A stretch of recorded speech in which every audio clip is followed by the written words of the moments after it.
morning. Myself Shweta, clinical instructor from RPMS बस्तारा Karnal. आज की YouTube video में हम डिस्कस करेंगे अल्कोलोसिस और एसिडोसिस क्या होता है।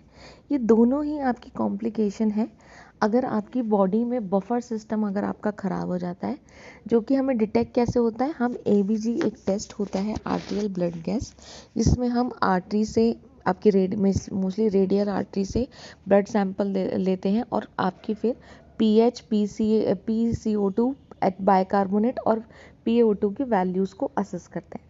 लास्ट यूट्यूब वीडियो में इनकी नॉर्मल रेंजेस को मैंने डिस्कस किया था। आपको मेनली क्या याद रखना है कि जब भी अल्कोलोसिस, देखिए इसमें डिपिक्ट है कि अल्कोलोसिस मतलब किकिंग द पीएच अप। अल्कोलोसिस में क्या होगा, पीएच अप जाएगा और एसिडोसिस में आपका पीएच हमेशा डाउन जाएगा।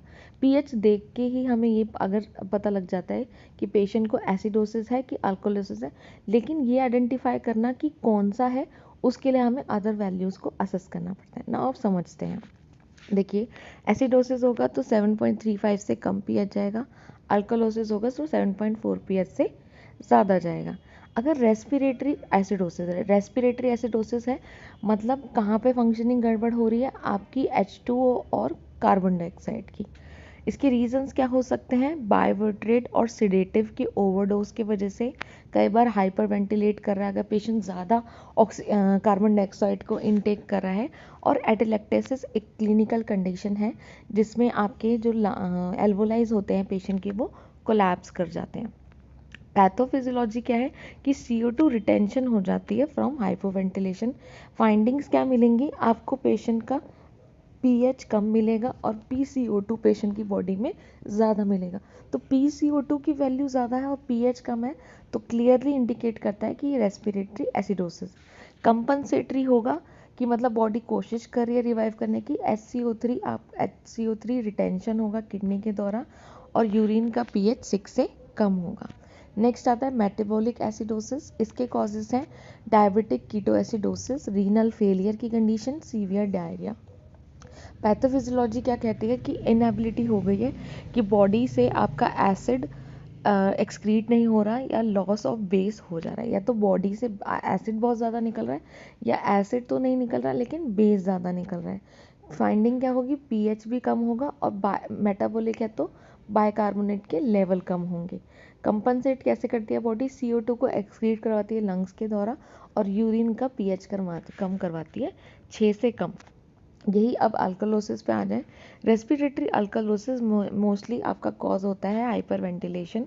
पैथोफिजियोलॉजी आपकी इंक्रीज CO2 रिटेंशन हो जाती है, हाइपर वेंटिलेशन। फाइंडिंग क्या होगी, इसमें पीएच भी ज़्यादा होगा, लेकिन PaCO2 कम है क्योंकि CO2 आपके एक तरीके से एसिड की वैल्यूज़ को इंडिकेट करता है। अल्कालोसिस है तो PaCO2 आपका कम होगा।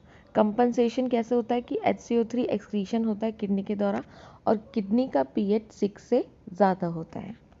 मेटाबॉलिक अल्कालोसिस में इसमें सीवियर वॉमिटिंग, गैस्ट्रिक फंक्शनिंग और सोडियम बाइकार्बोनेट इनटेक अगर पेशेंट ने ज़्यादा कर लिया है किसी भी रीजंस के वजह से। सीवियर वॉमिटिंग होगी तो सारा एसिड जो HCl है वो बॉडी से निकल जाएगा। गैस्ट्रिक सक्शनिंग करने का भी वही लॉजिक है कि एसिड्स बॉडी से रिमूव हो चुके हैं और अगर बाइकार्बोनेट इनटेक है तो बाइकार्बोनेट आपके अगर वैल्यूज़ इंक्रीज हो रही है तो पेशेंट की बॉडी में अल्कोलोसिस होने का रिस्क बढ़ रहा है। पैथोफिजियोलॉजी क्या होगी, loss of strong acid and जो स्ट्रॉन्ग एसिड है उनका लॉस हो गया है या जो बेस है उनका गेन हो गया। फाइंडिंग्स क्या है, पीएच बढ़ जाएगा, बाइकार्बोनेट लेवल भी आपको बढ़े हुए मिलेंगे। कंपनसेट कैसे करती है बॉडी, CO2 को रिटेंशन करवाती है लंग्स के द्वारा तो वो ब्रेडिपेनिया देखने को मिलेगा और यूरिन का पीएच आपका 6 से ज़्यादा होगा। तो ये 4 कंडीशंस हैं, बहुत इंपॉर्टेंट है एग्ज़ाम पॉइंट ऑफ व्यू से और क्लिनिकली भी आपको पेशेंट को प्रेजेंट मिलती है। Now I will end this YouTube video here. Please like, share and subscribe to our YouTube channel RPIT Academy. Thank you so much for watching.